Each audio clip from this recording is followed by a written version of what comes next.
Look at this guy. Hammer! Whoa, close! Oh my God, I should pop off on your ass about my coat. We beat family! Come on, you're telling me. 1 sec. Iowa State is going to win this game! Now I'm a bromsexual and go broad.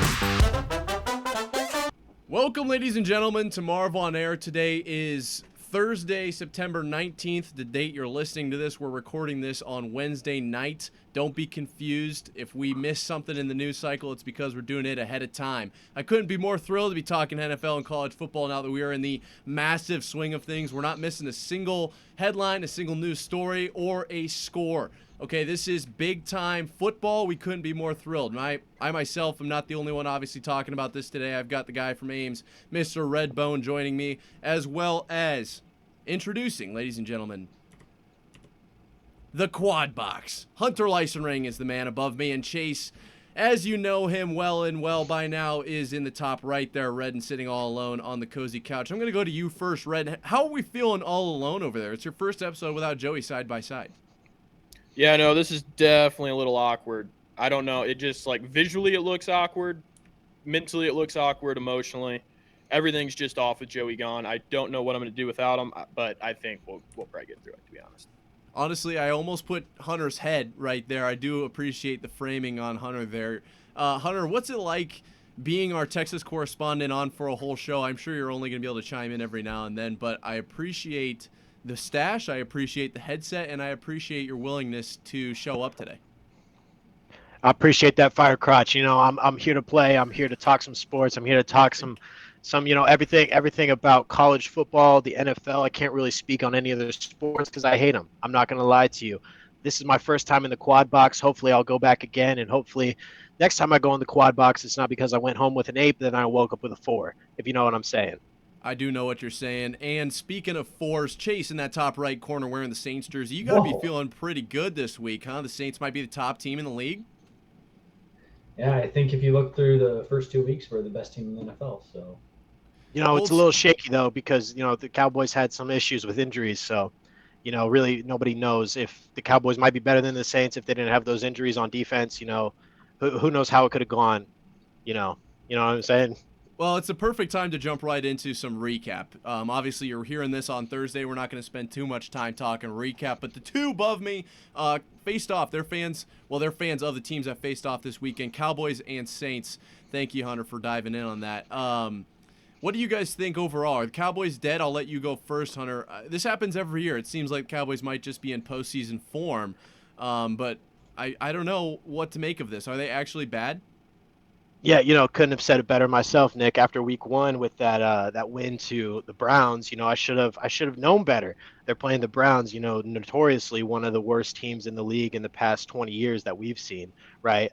So, you know, I think Vegas put us with the Browns first, so then all of these Cowboys fans and half of America would bet on the Cowboys against the Saints and lose their money like I did.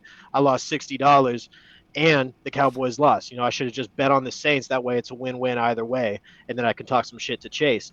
But, you know, how we're coming on here after a blowout loss to the Saints, that really sucks, you know. But at least they're Cajun. You know, it's a great culture.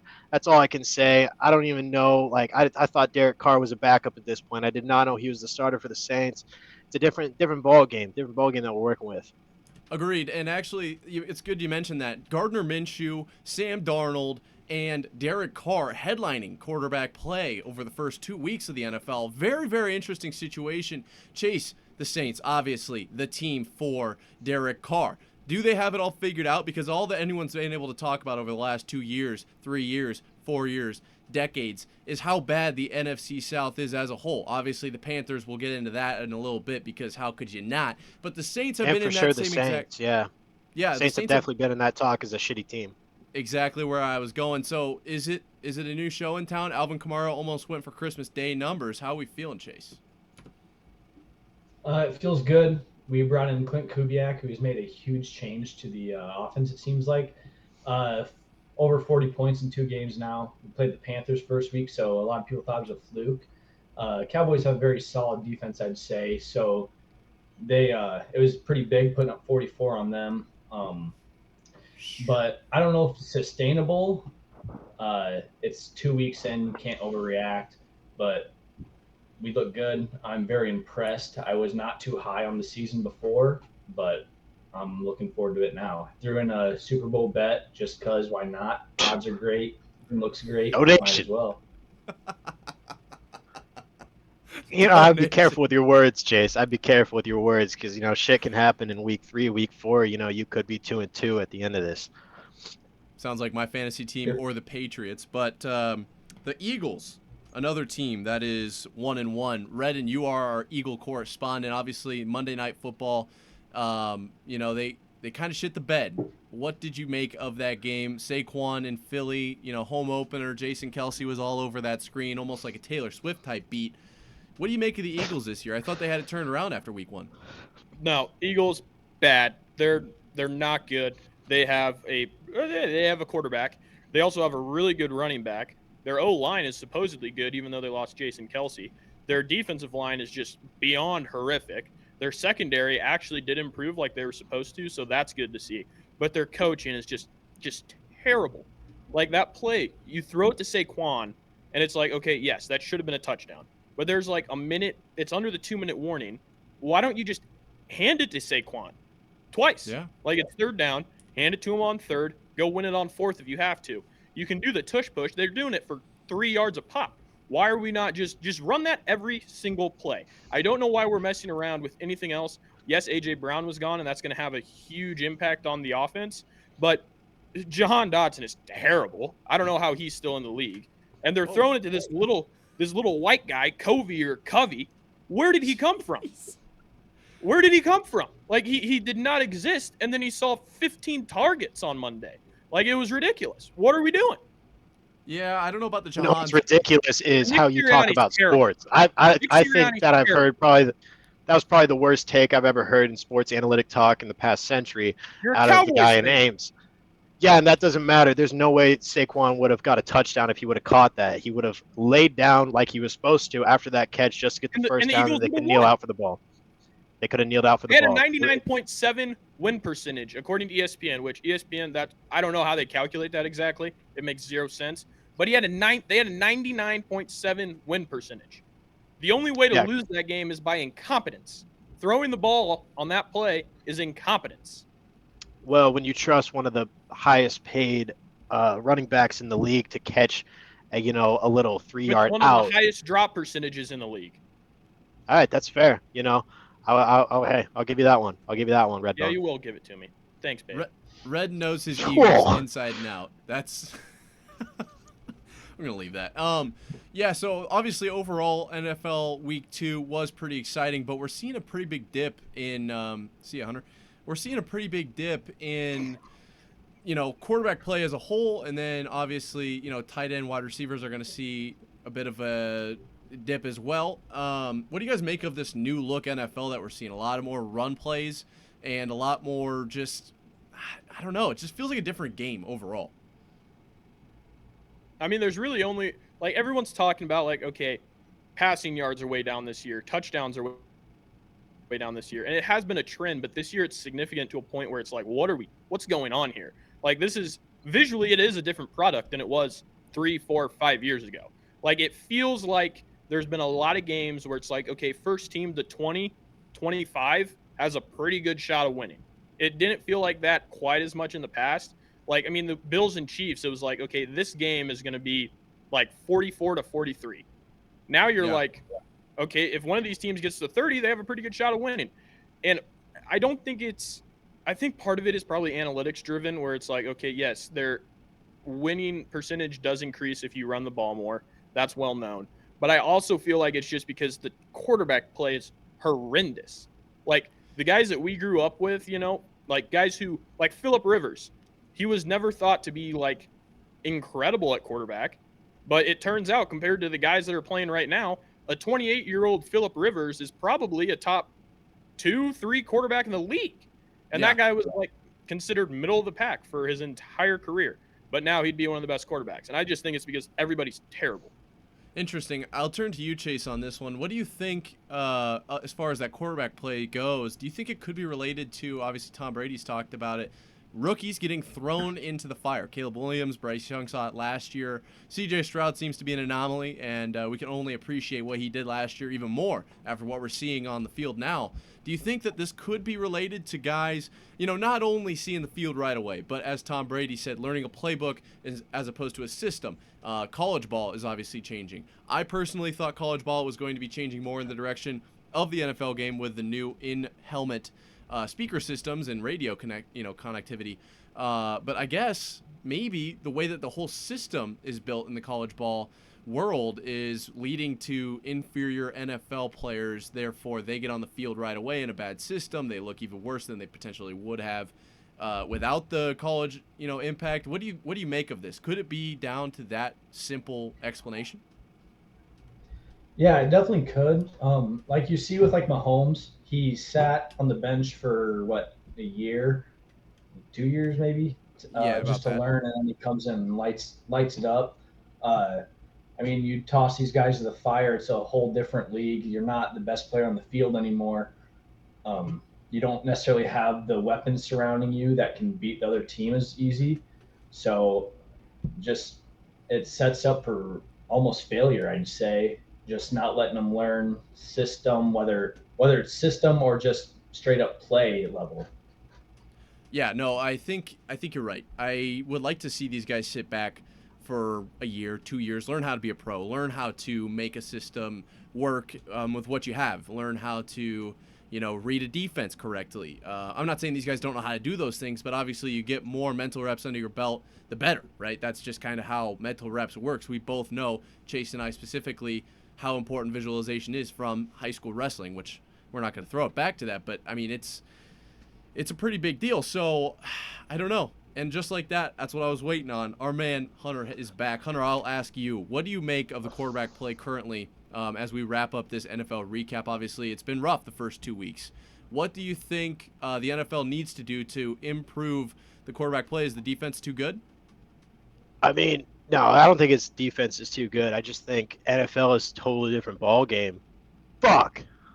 All right, and just like that, we're on to our college football recap. Red, why don't you break down some of the biggest games this past weekend? Because obviously Colorado State kind of headlined the whole thing with all of the, let's just say, theatrics around that game. Yeah, I mean, I don't know how many people tuned into that game. I didn't see the ratings for it, but I would assume it was pretty low.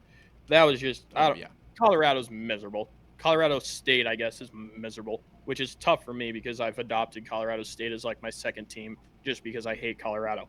But overall, college football this week, it wasn't anything special. You kind of expect that in week 3. Not a lot of teams are playing. Like, I guess the SEC started playing some conference games, but other than that, most conferences are still playing their, like, Troy's, and I don't even know who else Iowa always plays, it seems like, every single week. But like, we had at least the Georgia-Kentucky game. That was interesting. I wouldn't put too much weight on Georgia looking bad there. They do this every year. They did it against Missouri last year. Turned out Missouri was pretty good last year. So, I don't know. To me, not a great week of college football, but this next week should be great. Yeah, we're still in that early season period, where it is kind of just a little bit of throwaway, if you will, obviously we all appreciate football is back. Okay. We all love football. Think about in the middle of, let's say, July, okay? You're getting towards the end of the NFL season. You're like, God damn, I would kill for a Bears-Panthers Thursday night football game right now. And the final score is going to be 6-7 because so-and-so doinked it off the fucking uprights. Like, that's just how those games go. But you would rather be watching football than not. Speaking of not watching football, I will never watch an Iowa game as long as Caden Weegan isn't on the field. Chase, what's going on with Iowa? Why are we not playing Caden Weegan? This guy is electric. He gets one touch, one carry for 33, or not a carry, reception for 33 yards. Is Iowa just doomed? Are we not able to figure out what's going on the offensive side of the ball? Because their defense does look good. I mean, that's just kind of their thing. But I feel like their offensive side of the ball needs a little bit of a touch-up. Yeah, I could not tell you what we need right now. Probably Weegan to play more. He's one of the most explosive players on the field whenever I would touch the field, I would say, just with his speed purely. The first half was rough for the offense. We seemed to figure it out a little more in the second half. We were actually down at half. It was terrible to watch. I was at the game. I can't figure it out, so I don't know who's gonna be able to figure it out. Because if I can't figure it out, I don't know what's going on. Well, I can tell you this much: no one's gonna be watching those games. End of story. You're the only one in the stands, and more power to you. That's not true. It's sellout. I mean, I hate watching those hit games. the over on their own. It got exciting towards the end. The final score was 21-38. So I mean, How'd you give up smoked the 21 to over. Troy? That's a good Gave question. up like 14 in the first half. They scored 3 touchdowns. Is usually how that goes. Well, they could kick 7 field goals, but They didn't. Commanders did True. it. Actually, I can tell you how he gave up 21. Do 2 it. bombs, number 7. I don't know his name. That's on me. It was just 2 absolute bombs. I think they're around 70 yards apiece, and then punt return. So bad special teams. It was un-Iowa-like. Usually our special teams is very solid. Punt coverage was not there that play. He was not even close to being touched. It was kind of crazy. Hey, Got that's the Iowa crowd football, up. baby. Yes. That's Iowa football. What can I say? All right, looking ahead to Week 3, NFL. We've got a Thursday night football game. Obviously, that happens every single week. I couldn't be more pumped for it. This week, Patriots-Jets, okay? Obviously, the Patriots looking to rebound off their loss in Week 2. And, boys, this is where we get it done. This is where the Patriots win every single year. Our 3 wins might come from Week 1, Jets and Jets. Like, that's just kind of how it goes. What do you guys think Aaron Rodgers has up his sleeve against the Patriots? And do you think he's, obviously Week 1 and 2 kind of rough for Rodgers? What do you make of that? Well, I mean, statistically, he's not throwing the ball downfield as much as he used to. That's interesting, but he's also getting older, coming off an Achilles injury, so that's kind of to be expected. I think the Jets are still going to be, like, they were talked about preseason as, like, a dark horse to win the Super Bowl. They're never going to be that because they're the Jets. Like, the Jets, the Panthers, the Browns, they're just not going to win a Super Bowl until there's a huge overhaul of the culture. They're just not going to. Like, the only team that we've seen successfully do that in the last few decades, I would say, has probably been the Lions, and they just got a guy named Dan Campbell who is just a beast and just, like, refuses to play bad football, and when he does, he normally cries on the podium. So I think that the Jets are still just going to be abysmal, like, as just a culture and a franchise. So I actually don't hate the Patriots to win here, but I still think I think both these teams are going to end up right around 500. Well, I hope that's not the case for the Patriots. I hope we either lose out or win out, I don't want to be in the middle like we have been in the past, especially with the O-line situation we've got going on. Jacoby Brissett is getting absolutely murdered back there. Speaking of getting murdered, Caleb Williams absolutely got trucked over and over and over and over and over and over and over and over in the Bears' second week game. But then, interestingly, the Bears coaching staff comes out and says, hey, we're not going to make any changes. We're going to keep throwing this guy out there and getting him destroyed. Chase, do you think that the Bears could make any adjustments on their offensive line, or would you rather just watch the downfall of Caleb Williams in Week 3?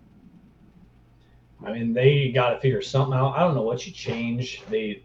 Obviously, the starters are the starters for a reason, and if they're not performing, they're just not performing. So, I mean, it's kind of tough to make a change. You got to change some play call or something like that. I don't know. I didn't watch the game. I just heard he was getting smoked, which is tough for a rookie quarterback.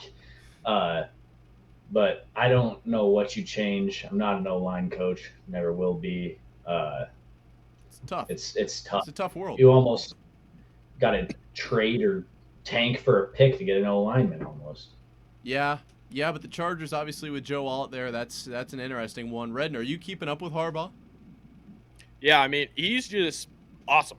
There's every time that he gets onto a microphone, it's like must-watch TV. He's going to say something either really dumb that he somehow ties back together and it makes sense, or he's going to say something that makes sense and try to tie it back to something else that maybe didn't make sense, and he's going to sound really dumb. One way or the other, he knows how to coach a football team, and I think he knows how to build a football team. The Chargers and Harbaugh have prioritized their O-line, and I think that they're going to continue to do that because it's Harbaugh. It's what he does. And I think they're going to end up, like, in the NFL to win, you have to have a great quarterback. but then you got to have really, really solid O-line and D-line play. Like, that's kind of been the formula over the last decade or so. Like, we saw it with Brady all the time. Like, they had good defenses. They had a good O-line when Brady was there. And then they also had Tom Brady, of course, and Bill Belichick. But I think the Chargers, if they can get Herbert to play as a top 5 quarterback, they're going to be really, really competitive in the NFL just because they're going to have good O-line play. They're going to have good D-line play because that's what Harbaugh prides himself on. Yeah, well, and that's, part of it is obviously Justin Herbert had the plantar fasciitis thing going on, which is always going to play a role. And injuries around the league have looked absolutely insane this year. I don't have the graphic up because I am the worst procrastinator ever, but there have been fantasy teams that their whole team is out aside from their defense, because the defense is a conglomerate of, 22 guys if you include special teams, potentially, with a few guys working their way through both.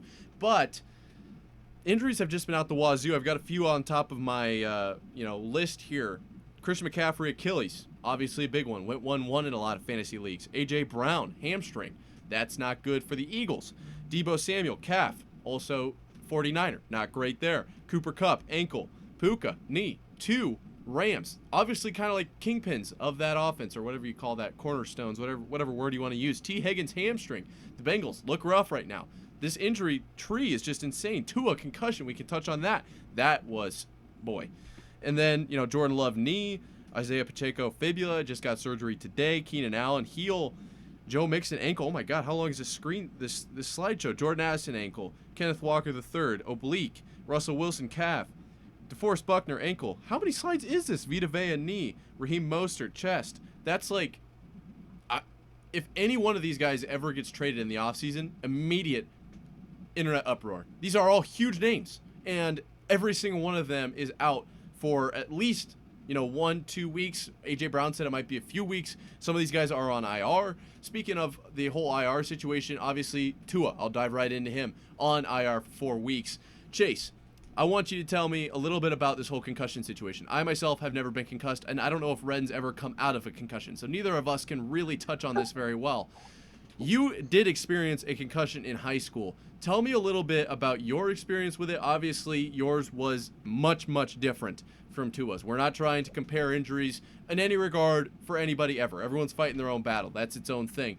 But what were your thoughts, during, in the few days after, maybe a week after, maybe once you were cleared and you did come back? Everyone experiences symptoms differently, but what can we as non-concussion experiencers, like, what can we look at? Yeah, mine was nowhere to the near extent of Tua's. I can tell just by his hands. It happened in a wrestling match. I got headbutted. I was fine after the match for about 2 minutes, and then eventually, like, my left eye started going blurry. I thought it was just a migraine. So I asked my mom, I was like, hey, could you go pick up migraine meds for me? Not thinking anything of it. I was like, I didn't even notice it in the match. I noticed he kind of threw his head back and it hit me, but I kind of shook it off, continued on. But then I remember just my emotions went crazy. I started crying on the way back to the locker room. Went home. Whatever. Went back to the locker room, showered up, went home. Got taken to the ER, started throwing up, was there till about 4 a.m. They were just keeping me there for safety protocol. Wow. Maybe you still have it. I got 2 days, possibly. I got 2 days off of school because I couldn't be in light without seeing anything. So I can only imagine what Tua is going through. I don't understand it because I never played sports. You guys have a love for the sports. He probably has a love for football and he wants to keep playing. But at the end of the day, he's not a carpenter making $60,000 and he falls off the ladder once every year and gets a concussion and he has to keep on going to support his family. Dude probably has $200 million in the bank by now and he's still trying to push the limits. Why is he on injury reserve? Why hasn't he just dropped the letter to the NFL Instagram and said, hey guys, I'm out? It doesn't make any sense. No, that's the biggest thing is I just don't understand. I guess I don't understand more than anything the media's obsession with trying to say whether he should or not. And obviously that's why we did it, because we are media and also not good media. So there's the, we got to kind of do what we got to do. But that's all they talked about all, Friday, I think it was, that they kind of just really harped on it. And then you still see it over the weekend with podcasts. And it's like, that's why I'm glad they put him on IR. That's what I want to say to wrap up this subject is I'm glad that they give him the option to do what he feels is right. Now, from a non-doctor medical perspective, okay, repeat, I am not a doctor, but from a medical perspective, not a human or a football player, there's just no way this guy needs to go back out on the field. I mean, it's a way bigger risk than it is reward. Like Hunter said, already got the bag. Signed a huge contract extension this summer. And I mean, he loves the game. He loves the game. As a Tua, the human supporter, do what you love, okay? You know what? You only live once. That is just the truth of the matter. But also, keep in mind that just like Chase, well, that's Chase is a bad example because all of his concussion symptoms, he's experiencing them now. But, like, you might not get these for 10, 15 years, and then all of a sudden you're like, oh, that explains a lot. Now, moving forward, college football preview. Redden, what should we be looking forward to as we roll into week 4 here? Iowa State 2-0 after the bye. We did move up in the power rankings. I didn't see Iowa anywhere in there, and I don't know about TCU either. We'll touch on that. But are there any good games coming up this weekend? Can we look forward to turning on college game day in the morning and just sitting back with a nice big bowl of popcorn and chili dogs and wings and enjoying some good college football? Yeah, well, the night before college football or college game day airs, there's a top 25 matchup. Top 25 matchup in Lincoln, Nebraska. Illinois comes to town. That'll be a fun Friday night game. I think people will actually enjoy tuning into that. I expect Nebraska to bring it. I think they're going to be fired up for this game. I think more so than a more focused fired up than they were for Colorado. The Colorado game meant a lot, and that stadium was incredible. You could tell that it meant a lot to the team. That was cool to see. So I'm fired up for that game Friday. Outside of Nebraska, USC Michigan is this weekend, and it's in Michigan. USC, I believe, is favored by 2-ish, 3-ish maybe. I can't remember the exact line on that. But I think we're going to learn a lot about both teams there because USC, they're kind of getting hyped up right now. It's like, okay, are they a national championship contender? Are they going to be in the playoff? If so, where are they going to be seated? And then on the flip side, it's like, okay, is Michigan really bad or did they just happen to run into Texas? Very good chance they just ran into Texas, but we're going to find out this weekend one way or the other when USC comes to town to play Michigan. Yeah, no, that's a good call. And honestly, Friday Night Lights, college edition is going to be great. If any of those Williamsburg people hanging around after Lee's interview are listening, go Raiders. Obviously, we're rooting for a back-to-back championship there for Berg dudes on the screen in the quad box.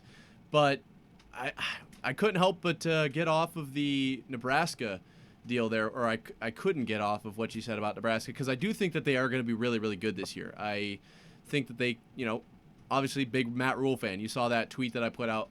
Love Matt Rule as a head coach. Obviously, absolute legend.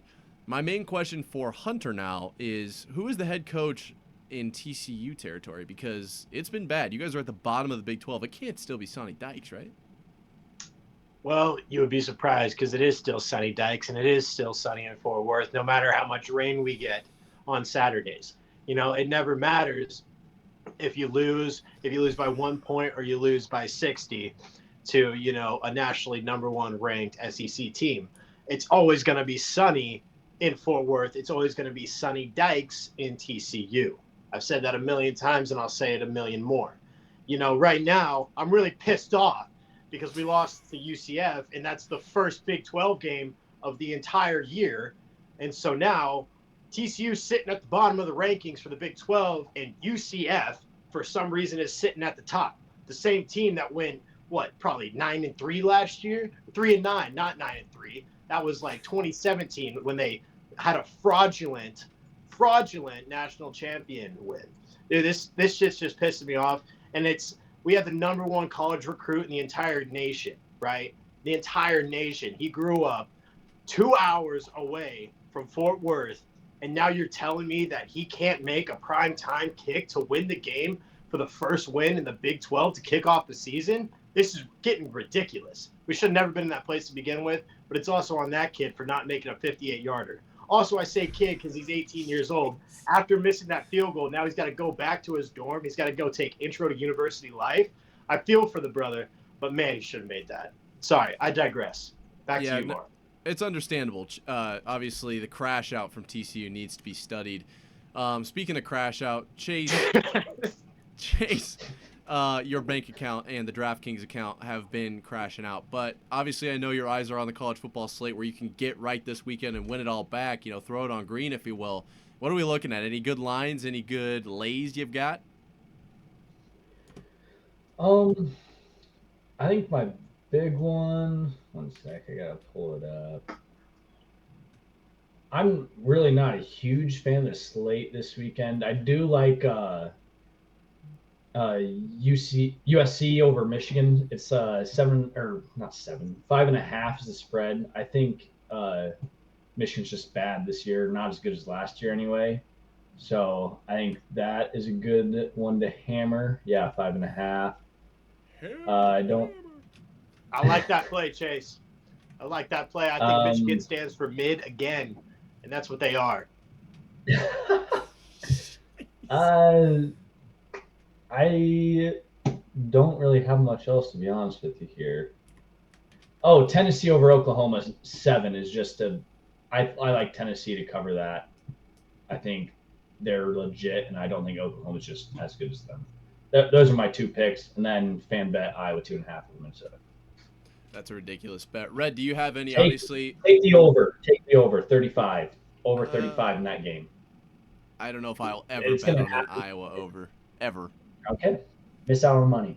Unless Caden scores 35 points. Shout out Caden Weejan. But thank you, Hunter. Redden, I'm obviously asking you to do more than what you are paid for here, which let's not get into that pay grade. But does the Cozy Couch, a.k.a. you, have any bets for this weekend? Any lines you like? Chase had a few, but like we've kind of said, bit of an odd slate. Texas over ULM. Maybe we put a little money on that 52.5 spread or whatever it is. Do you have anything lined up and ready to go? Maybe for Friday Night Lights with Nebraska involved. Yeah, no, I'm not touching the Nebraska game. That's one that my mentals will hinge a lot on, and my emotions. So I don't need any financial incentive one way or the other in that game. Like Chase said, the Tennessee-Oklahoma spread's 7. Granted, it is in Norman, Oklahoma, which does affect it a little bit. But I think Tennessee wins this game by 30. Like, I don't see Oklahoma being able to slow them down. And Tennessee's defense, while not, like, top 5 in the nation, they're still not bad. And I just don't see Oklahoma scoring more than, like, 30. And I think there's a good chance Tennessee puts up 60. So I love Tennessee here. Iowa, Minnesota, also not going to touch that game just because they're so difficult to bet. They're either going to – because they're always right around the line, too, because they just play terrible, disgusting football. I kind of like Cal plus 2.5 against Florida State just because I love betting against Florida State this year. It's just profitable, which is cool. But outside of that, Utah, Okie State, I do like that one. It's pretty much a pick 'em right now. The line's at 1. So it's like just take a money line, or I guess you could just take the spread because it'd be better unless you're going to take Okie State. But I kind of like Okie State there. I feel like Utah's in for a rude awakening coming into the Big 12. And so far the talk's about been how Utah's going to be dominant in the Big 12.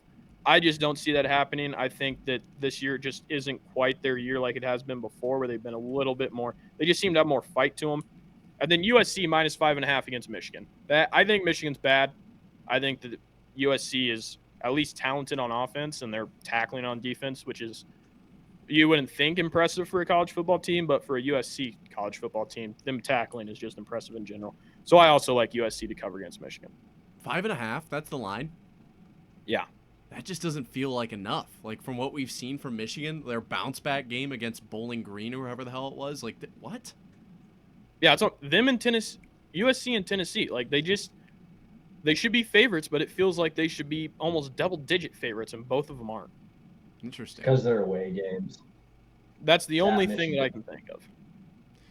Yeah, I mean, that's valid. That is certainly valid. I don't know if I'll be touching much this weekend. I think my bank account is going to tell me no, but, man, those are intriguing lines. I like that you guys pointed those out. I kind of want to do moving forward like hey, you guys need to watch these games. You know, a little segment where it's like, hey, every Friday, Saturday, these time blocks, we need to look out for these games. And I think we've done a little bit of that today, so I'm not going to touch it any more than that. But I do think there's just so many games in college football. Like, it's hard to keep track, and obviously the NFL is a little bit easier. You know, it's just throw on red zone kind of thing. Imagine a red zone for college football. Wouldn't that be sick? Oh, that'd be sweet.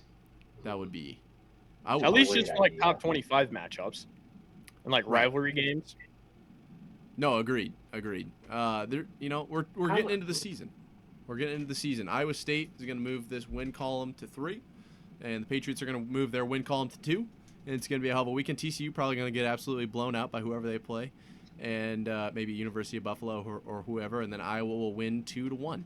We're going to see one of the only 1-point safeties in college football history. So it's exciting. I cannot wait for another week of college football. But that being said, I think that kind of wraps up our college football, and, well, we got a little bit of NFL maybe to talk about. But I want to jump into our Zero to Heroes for the week. Don't go anywhere. I see you clicking off the podcast. Don't go anywhere. Especially you, Hunter. I saw you about ready to... Oh, dude, I was about to be outie. No, we're not done yet. We got things to cover. Before we do so... Zero to hero. Yes, thank you for that. We'll make an intro for this, I'm sure, especially if we use that audio. It'll be awesome. If you are just listening, speaking of audio, we're available on YouTube as well. Make sure you guys check that out. Watch Hunter's goofy faces because he has been... I've never seen someone this close to the camera for that long. I feel like his neck's got to be cricked a little bit. So check that out. We've also got the other socials. You'll find them in the description. We appreciate you guys. Make sure to like and review or whatever it is that you guys do on podcasts. Actually, forget the whole like thing. Just share it. That'd be super clutch. But if you don't like it, forget this ever happened. Now, going to Redden. We're going to start with you for Zero to Hero because you did create this segment. What do you got? I mean, putting a lot of pressure on me there, saying I created it. I did not. My Zero of the week is Wake Forest. Wake Forest has declined the second part of their home-and-home with Ole Miss. Apparently, Wake Forest head coach told Ole Miss after their game on Saturday that they're not going to go down to – where's Ole Miss at? Mississippi. Regardless, I can't remember what town they're in. But Yeah, Wake Forest is declining to go play Ole Miss at Ole Miss. They just played at Wake Forest. Ole Miss blew them out. Wake Forest was pretty much like, yeah, we're not running this back next year. There's no point in it for us. So I think they have to cough up like $1.5 million or something like that. But regardless, Wake Forest, my Zero of the week. My Hero of the week, Nebraska. You may be wondering why, but they have a top 25 matchup coming to Lincoln for the first time in, I believe, a decade plus. But a lot of that due to Nebraska just not being ranked for a decade plus. But it will also be the 400th consecutive sellout at Lincoln State Memorial Stadium in Lincoln, the true Memorial Stadium compared to what Illinois calls it, and I believe also Indiana. But regardless, 400 consecutive sellouts at Nebraska, dating back to the 60s. Impressive record. You guys can try to invalidate it and say, oh, boosters, whatever. It goes back I'm to not going to say boosters. I'm going to say it goes back to the 60s. There's nothing to fucking do in Nebraska. At least in Iowa, you can fucking go to Des Moines and go have your fun at a concert, go see Skrillex or whatever the fuck they got going on in the well. But you can't do that in Lincoln, Nebraska. There's nothing to do in that state except watch college football. That's the reason they're sold out. And it's a fucking shit poverty program. That's why they only got $5 tickets for the nosebleeds. Of course it's going to sell out when all I got to do is pay, half of their hourly wage to get a ticket. It's so easy. I'm not going to invalidate, though. I don't want to invalidate 400 sellouts. That's a great monumental step for them. TCU has a high school stadium. Texas has bigger high school stadiums than TCU's, and they can't even sell out when they play Texas Tech. So I really don't. Even the smallest high school in Texas has a bigger stadium than Nebraska. I can tell you that right now. Right now, and a bigger fan base too, probably, and probably more. That's NFL just a players factually have come out inaccurate of Texas statement. high schools. That's a factually inaccurate out of statement. Nebraska. Factually inaccurate stadium. 86,000. 86,000 people. Does that count if they're standing on the field? No, that's how many tickets they sell every single week, and that's how many tickets they've sold since 1962. Yeah, that's how stupid people in Nebraska are. Is they're fucking buying tickets for standing room only that are outside of the stadium. That's the only way that they're selling 86,000 tickets. I'll tell you, that's ridiculous. Is the income for that game, all those tickets sold, like 96% of Nebraska's capita income for the year? I guarantee you their head coach is the highest paid in the state. He's probably the highest earning employee in the entire state of Nebraska. Well, he should be. He's 3-0. A Nebraska coach and the hasn't number gone 2 3-0 in my life. An NIL quarterback, like that. What do you call it? Pat Mahomes, like a motherfucker. He's probably making more money than half of Nebraska. If your criticism of our quarterback is he's too much like Patrick Mahomes, I will take that 99 out of 99 times and twice on Sunday. Well, two of them. One of them will be Patrick, and one of them will be Areola or whatever his name is. You guys got a guy named Areola? Bro, you lost the conversation. Dylan Ray Jesus. Don't But even quit talking. You should have never told me that stat. That might have woo! Does TCU even have a quarterback? Who are they trotting out there nowadays? Josh Hoover, the vacuum. All right, I actually your like nickname that. cannot be the vacuum. I love that. Hey, he's a He vacuum. Your guy's an imposter, and one of them is way better than the other one. At least the vacuum's functional, not just some Patrick Mahomes wannabe who thinks he's good Sounds like like Patrick no Mahomes, and all he does is dress and act like him. He doesn't act like him on the field. That's a fact. I think it's pretty clear that out of the quad box here, Iowa State, my corner, has the best quarterback in college football. I don't think we need to debate that. But speaking of, I don't know. Guy's Case named might after try to fucking stake a claim dog, here. How's dude. McNamara doing, Rocco's Chase? not a real name. Rocco's what you fucking name your pit bull who's drinking out of the toilet, and you're trying to get him from coming out. You're like, hey, Rocco, get over here. Get over here, Rocco. Rocco's a rock. You know what? He's a Rocco fucking definitely rock does and not roll. rock, I can tell He's you a that. rock and roll party. That's for damn sure. But Chase, And the last Breck I knew was a girl, so you can put that one on your bucket list. I will. Chase, what do you got for Zero and Hero this week as far as everything and everywhere goes? You know, it doesn't have to only be football. It doesn't have to only be basketball. It doesn't have to only be TCU, which obviously TCU would fall into the zero category. But as far as everything everywhere, Zero to Hero. Yeah, my zero, I'll go to the UFC. The two title fights this weekend were just awful to watch. They were very boring. Merab just dominated Sean, just took him down. I don't know how much control time he had, but it was probably the majority of the fight. And Shevchenko, I don't know how to say that. It was pretty much the same. A lot of control time, a lot of takedowns, 8-1 on takedowns. It was a little more interesting because Alexa Grasso threw in some submission attempts from the bottom. It was close, but it made it a little more interesting. I had money on both the losers, so that's awesome. So you're the zero. There you go, Chase. We can get to that later. Not yet. We got plenty of football to come back from my deficit from the past few weeks. My hero is the United States Department of Justice. They got him. They got Diddy. They got Diddy, bro. Ain't no party like the Diddy party.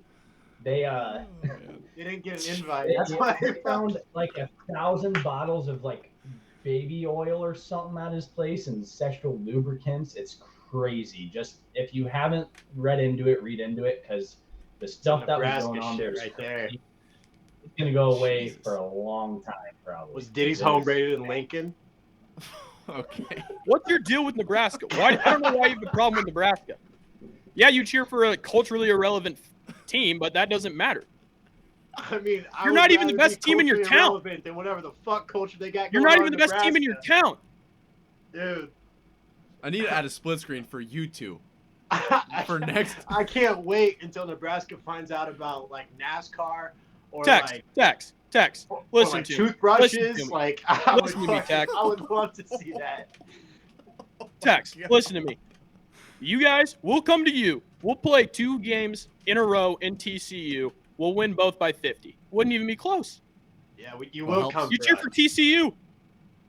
Max Helps Duggan's when from you have- Council Bluffs. Helps when you have He's not in the league Patrick now. Mahomes. Where's he at? Yeah, Hey, you I guys mean, know. he was runner up for Heisman. You guys don't have baby Patrick. It's okay. We've had one Okay, more you're than you jealous. guys Jealous. have in the past. Jealousy looks poor on you, past Hunter. 10 years, Jealousy 20 looks years. poor. So, What's the name of your guys' stadium? Amen G. Amen, Jesus. Hunter, what is your zero outside of Nebraska this week? Oh shit, Mark, you took it, man. See, before Redbone over there was talking all his shit, talking about how they sold out for 400 games in a row, it would have been Nebraska, you know. Like, I'm sorry. Anyways, I digress. My zero and my hero are the exact same team. That's the Dallas Cowboys. I'm a Cowboys fan. I feel like a zero. You know, Chase is a Saints fan. You're a Patriots fan. Redbone, I didn't even think he had an NFL team, but you guys are all the heroes because you like to see the Cowboys lose. So I think that's a win-win for the nation. Or it's a win-lose, but it's also a win-win for the people that are on the win side, if you see what I'm saying. 60% of the time, 100% of America is happy. And that's what happened when the Cowboys lost. I was pissed off. I lost my mind, and I didn't think I would lose my temper like that. But, you know, it's how it is. It is what it is. I agree. Losing, you know, the people that don't understand when your team loses, be it college, be it NFL, be it fucking baseball. If there's 6 people out there that watch baseball, it's like, okay, well, I'm pissed off that the White Sox have the worst record in the MLB history.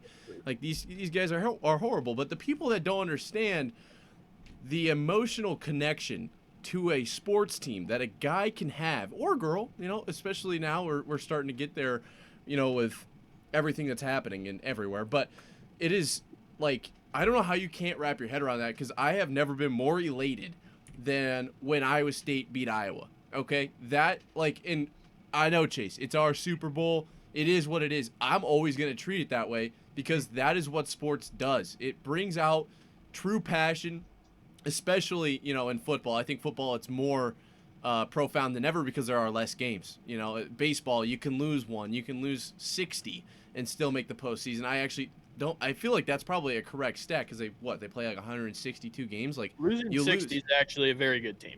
Yeah, like that. You lose 70 times, and you're like, yeah, we got a really good shot of winning it all this year. Like, I don't know if the Patriots have 70 losses in the last 100 years. Like, I don't know what that number would be, but it's just very, very different from sport to sport. Chase stat that. Redbone stat that.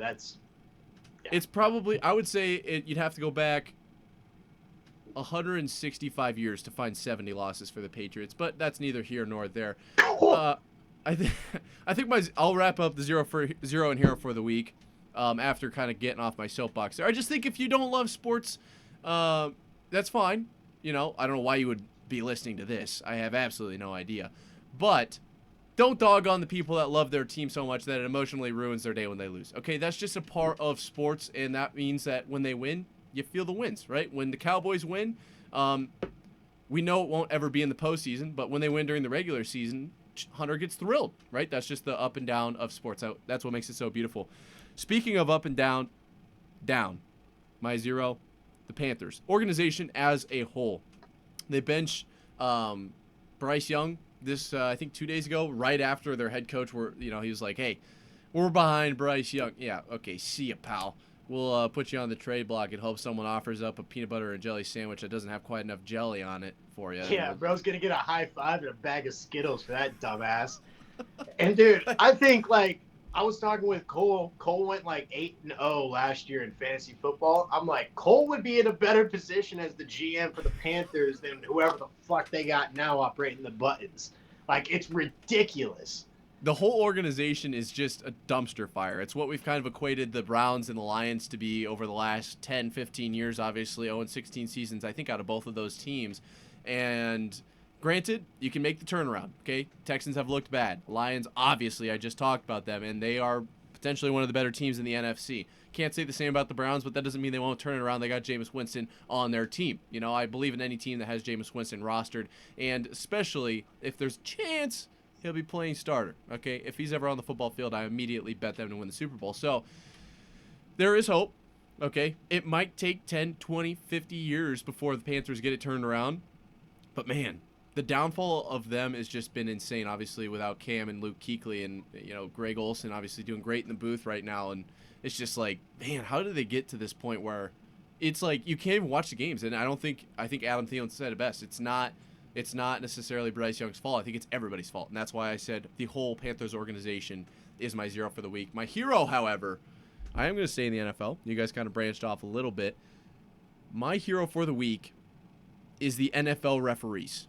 Okay? Parentheses, if you are a Chiefs fan. It's a great time to be a Chiefs fan, and I fucking hate it. I can't stand it. Now, is it because I'm a Patriots fan?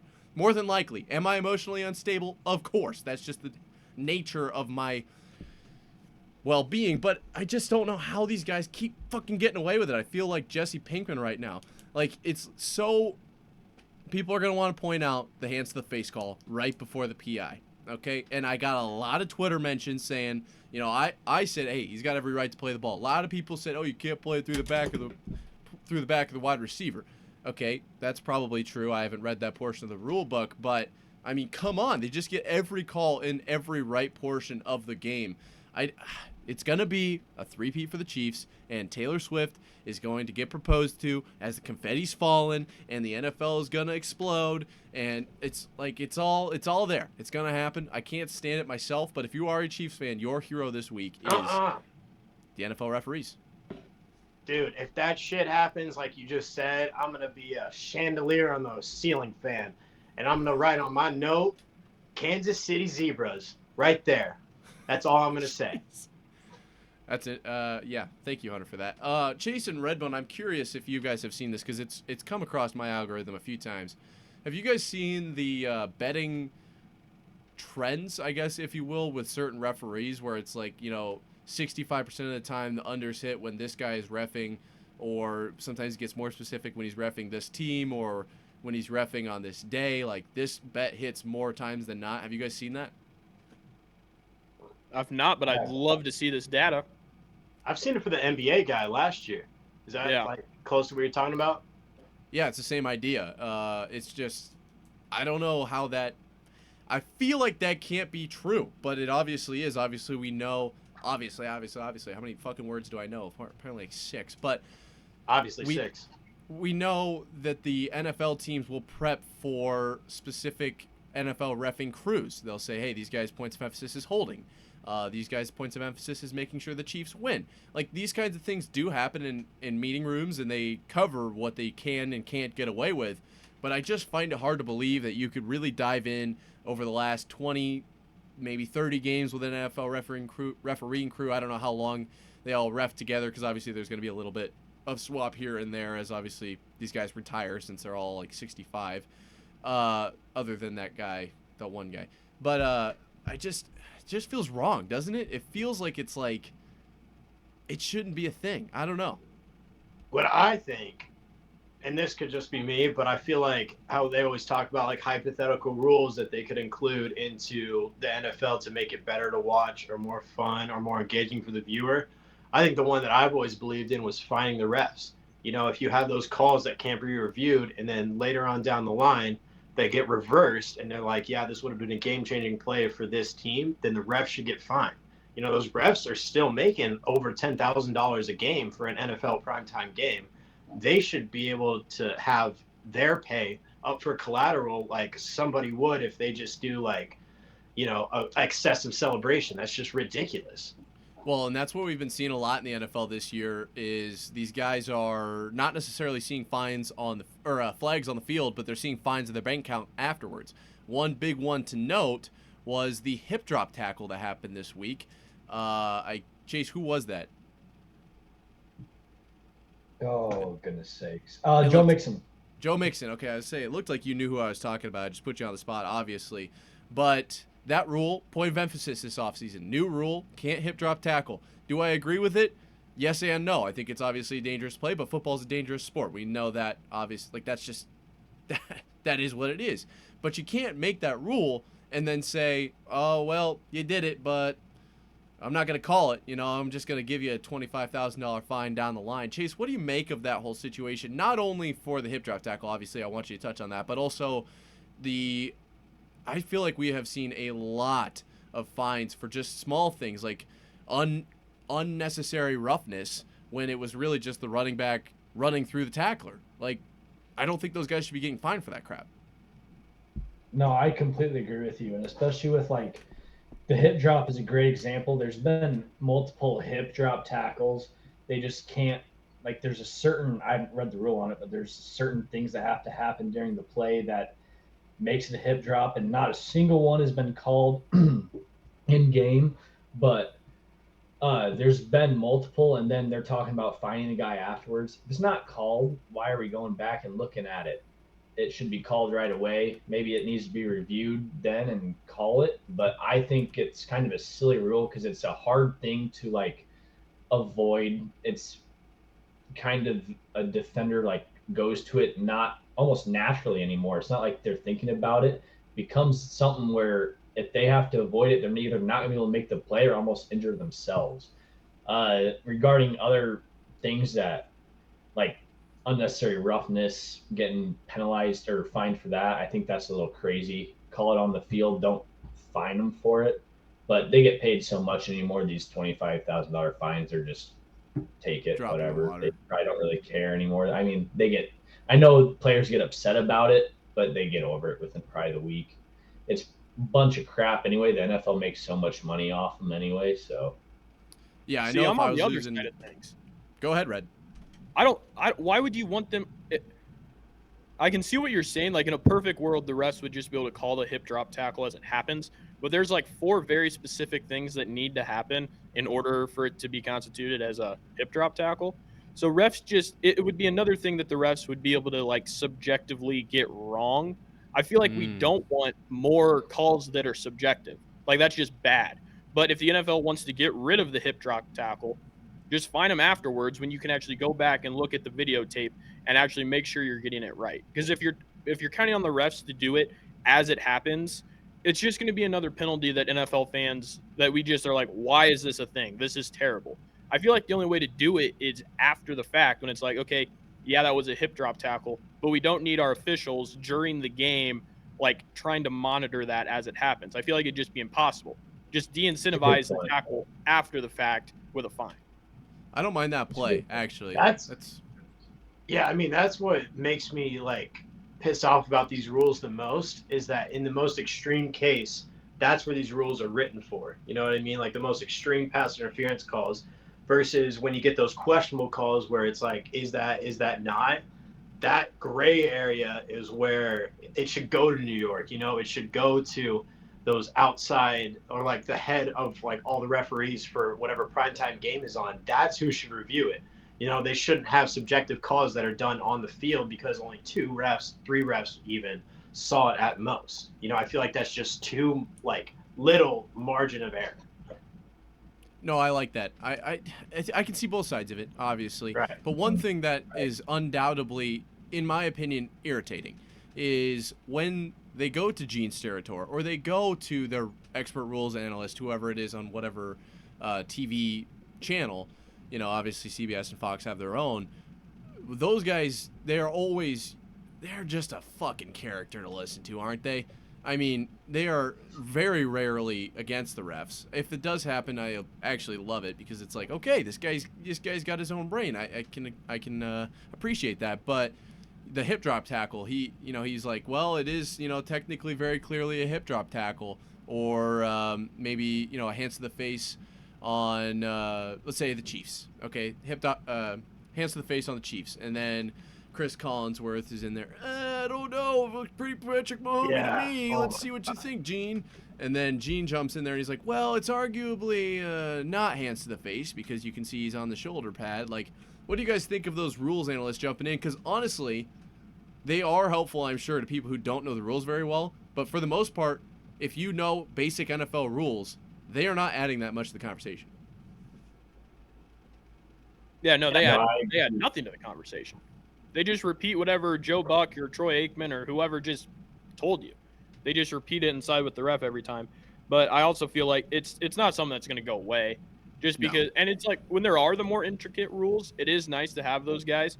But when it's a basic hands to the face or holding or pass interference, like let the commentators, the professionals who are supposed to be talking during these games, let them handle it. We don't need Gene Steratore to come on or – whoever else the other guys. I don't even know. It's kind of weird that he's like the famous one. But regardless, less of those guys unless they're like needed. Agreed. There are some fancy they just rules. Spam the let's bring in the professional referee button way too much. Which, to be fair, if I had a professional referee button for this program, I would be spamming the shit out of that. I mean, I don't blame him. I will be honest. And maybe that is Hunter. Maybe Hunter's our professional referee. He's got an opinion on everything. No, I appreciate it. Veto. Absolutely not. Thank you. Holding.